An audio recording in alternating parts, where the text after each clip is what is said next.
Science on tourne vous emmène à l'IUT de Mulhouse, à l'Université de Haute-Alsace.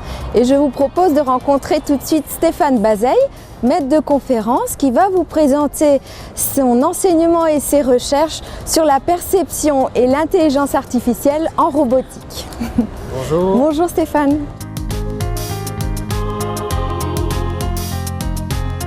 Afin de mieux faire apparaître les spécificités de la recherche mulhousienne, l'Université de Haute-Alsace a regroupé ses laboratoires en 3 champs de recherche. Premièrement, chimie, matériaux fonctionnels et environnement. Deuxièmement, interculturalité, c'est-à-dire humanité, société, économie durable. Troisièmement, système intelligent, numérique, procédés textiles avancés. C'est dans ce dernier axe que s'inscrit notamment la recherche du laboratoire IRIMAS, dont un des fers de lance est le véhicule autonome. Celui-ci engage des travaux de recherche sur l'intelligence artificielle et la perception en robotique. Nous sommes ici à l'IUT de Mulhouse, dans une salle de travaux pratiques où nous enseignons la robotique et la programmation des automates programmables. L'IRIMAS est l'Institut en informatique, mathématiques, automatique et signal à l'Université de Haute-Alsace. Il est structuré en 3 départements, le département d'informatique, le département de mathématiques et le département automatique et signal. Et dans ce département, les 3 thématiques de recherche principales sont la vision industrielle, l'imagerie microscopique et les véhicules autonomes. Les enseignants-chercheurs au laboratoire IRIMAS enseignent ici à l'UT de Mulhouse et également à l'Université de Haute-Alsace l'électronique, l'automatique et l'informatique. Dans cette salle de travaux pratiques, vous avez ici 3 robots et ici 6 postes d'automates programmables. Le premier niveau d'application industrielle est l'automate programmable. Le premier niveau de l'enseignement de l'automatisme industriel consiste à décrire le fonctionnement de machines industrielles par l'intermédiaire d'automates programmables et d'écrans de supervision. Par exemple, ici, nous avons un système qui décrit le fonctionnement d'un système pick and place qui va placer des petits capuchons sur des pièces afin de les récupérer à la sortie.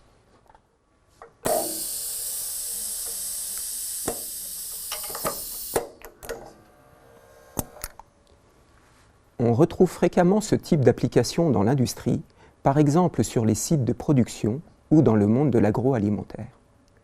La programmation de ce type de process associé à leur interface homme-machine se fait par l'intermédiaire d'un logiciel professionnel dédié. C'est au travers de ces différentes fonctions que nous respectons le cahier des charges qui permettent de respecter le fonctionnement du process. Une des principales activités dans cette salle est l'enseignement de la robotique sur les robots que vous avez sous les yeux. Par exemple, nous réalisons ici la résolution du problème des tours de Hanoï avec les étudiants. Donc les étudiants vont avoir à programmer le robot pour résoudre le problème. Il s'agit ici de déplacer la première tour, constituée de 5 éléments, d'un endroit A à un deuxième endroit B. Tout cela en respectant 2 règles. Le robot doit déplacer un seul élément à la fois et n'a pas le droit de déposer un élément plus gros sur un élément plus petit. Voici en démonstration le robot réalisant cette problématique.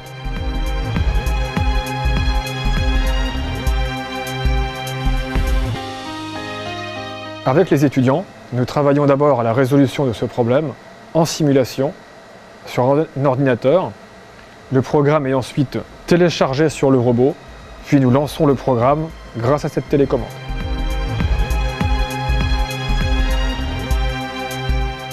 Pour résoudre ce problème, les étudiants vont devoir calculer et anticiper donc l'ensemble des déplacements nécessaires à la résolution du problème. Le programme développé est un algorithme d'intelligence artificielle. Alors sur cette deuxième démonstration, donc nous avons un système plus complexe. Nous allons avoir une collaboration entre la caméra et le robot. La caméra va localiser des pièces qui sont placées sur le plateau devant le robot, va ensuite communiquer cette localisation au robot, et le robot va donc ensuite effectuer les mouvements pour placer les pièces dans le porte-pièces qu'on peut voir ici, les pièces blanches à droite, les pièces noires à gauche. Pour cette démonstration, nous allons placer 2 pièces, une noire et une blanche, sur le plateau devant la caméra. Et nous allons voir ici le résultat. Comme vous pouvez le voir, la caméra industrielle, donc, qui a été programmée au préalable, est capable ici de localiser les deux pièces sur le plateau. La localisation de ces deux pièces va être ensuite envoyée au robot pour qu'il puisse les attraper et les ranger dans le porte-pièces. Donc là, la caméra prend une photo lorsqu'on voit un flash. Lorsqu'une image a été prise, elle est ensuite traitée donc, par le système que vous voyez ici. Et la localisation de ces deux pièces va être envoyée au robot pour qu'il puisse les ranger dans le porte-pièces. Lorsque l'image a été prise, elle est ensuite traitée. Les deux pièces sont localisées dans l'image. Et cette localisation est ensuite envoyée au robot pour qu'il puisse déposer les pièces dans le porte-pièces. Ici, comme on a pu le voir, on a une interaction entre la caméra et le robot. On a un système de vision industrielle et un robot qui vont donc collaborer pour pouvoir résoudre un problème plus complexe que le problème précédent. La combinaison d'un système de vision industrielle et du travail d'un robot est très fréquente dans le domaine de l'industrie, comme par exemple sur les chaînes de fabrication de l'automobile. Ces trois applications nous amènent la question, qu'est-ce qu'un robot? Donc, dans sa définition, un robot est un système composé de trois choses. D'abord, des moteurs, qui vont être capables donc d'effectuer des mouvements, donc de déplacer le robot dans son environnement. Ensuite, des capteurs, qui vont permettre d'avoir un retour du robot sur ses mouvements et aussi une capacité de percevoir son environnement. Et troisièmement, un ordinateur, qui va être capable de traiter les informations des capteurs, de commander ensuite les moteurs pour effectuer les mouvements.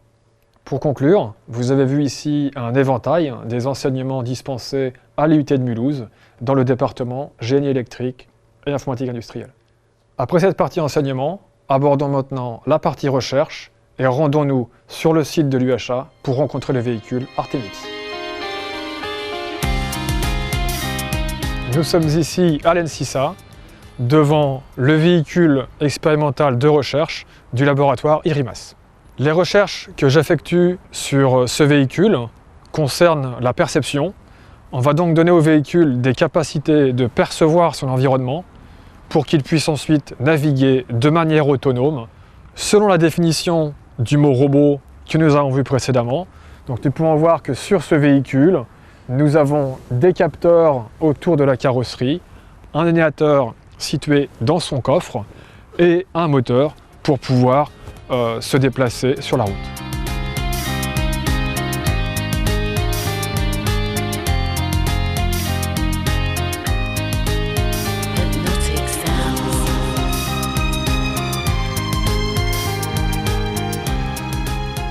Parmi les capteurs dont on dispose, on peut voir ici les données obtenues à partir des télémètres laser. Et ces données permettent, comme vous pouvez le voir sur l'image, de détecter les obstacles autour du véhicule. En conclusion, le but de nos recherches sur ce véhicule, c'est de traiter ces données obtenues par les capteurs pour pouvoir en extraire une information pertinente qui va pouvoir être utilisée pour faire naviguer le véhicule de manière autonome.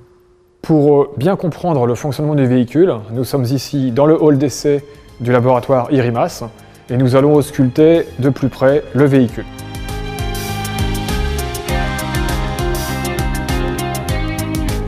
Nous avons ici le premier télémètre laser qui équipe le véhicule.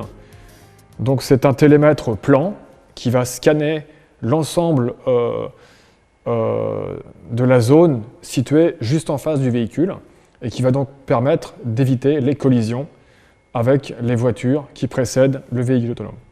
Un télémètre laser est un capteur actif qui va permettre de mesurer une distance entre le capteur et donc les obstacles environnants.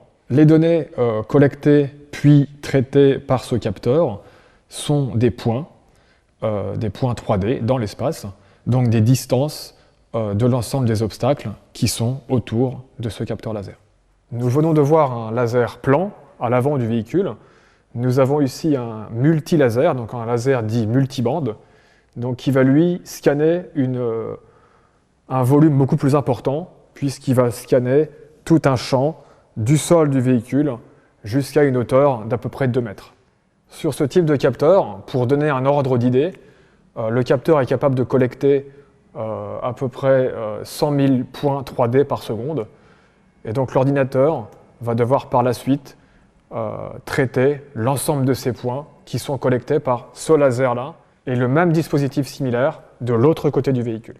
Pour percevoir l'environnement, en complément des capteurs laser que l'on vient de voir, nous avons ici attaché au rétroviseur de la voiture une caméra qui va permettre de traiter les images et donc d'obtenir des informations sur les obstacles, les personnes qui pourraient potentiellement traverser la route ou les véhicules autour de la voiture. À partir de l'ensemble des informations qui sont collectées par le véhicule, le travail que vont faire les chercheurs ici au laboratoire IRIMAS est donc d'interpréter l'ensemble de ces données, c'est-à-dire extraire de l'information, donner du sens aux nuages de points et aux images, c'est-à-dire identifier des obstacles potentiels pour que le véhicule puisse prendre une décision et donc freiner ou tourner lorsqu'il doit le faire. Pour finir, le dernier élément important pour le contrôle du véhicule, c'est le GPS que nous avons ici.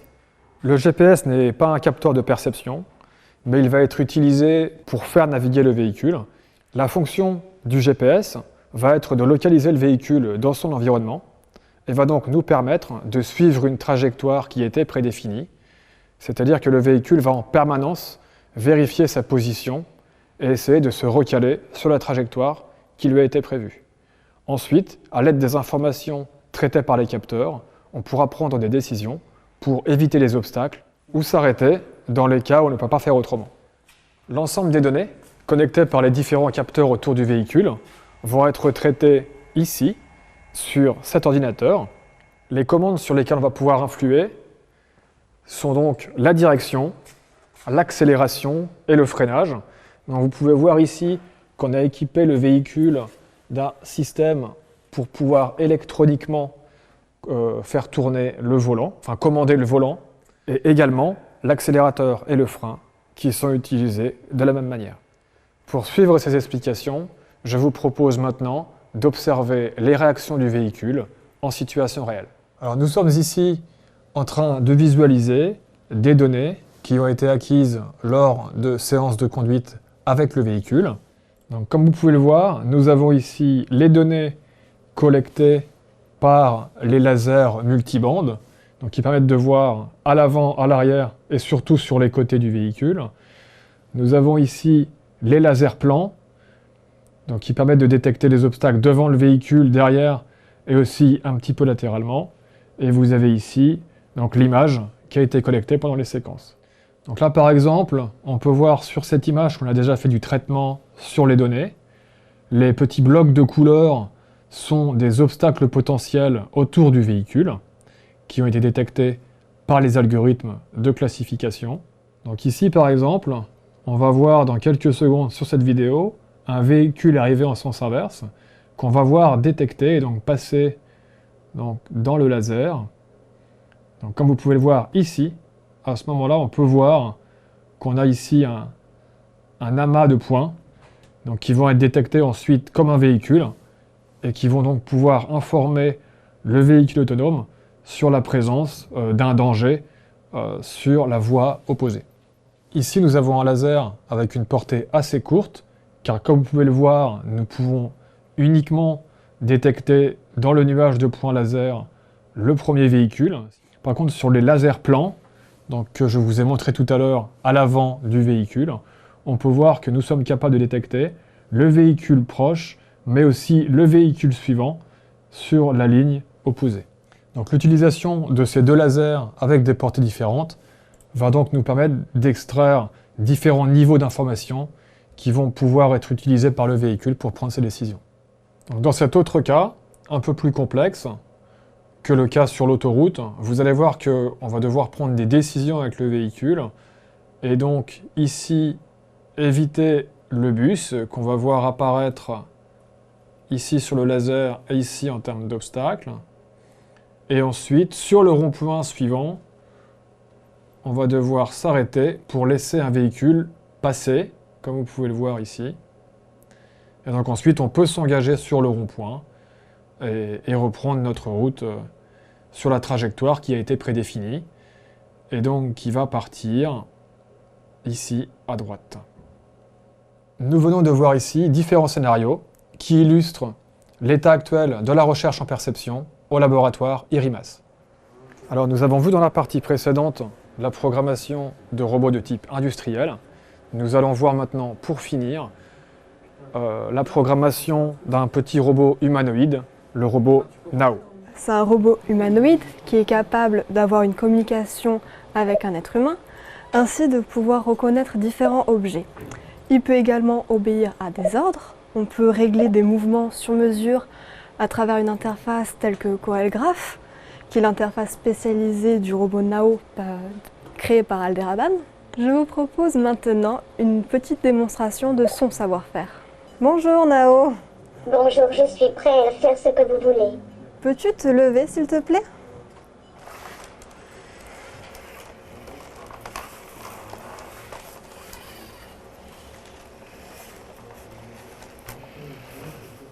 Nao, peux-tu nous faire la danse Tai Chi s'il te plaît ? J'espère que ça va vous impressionner. Ah oui, voilà.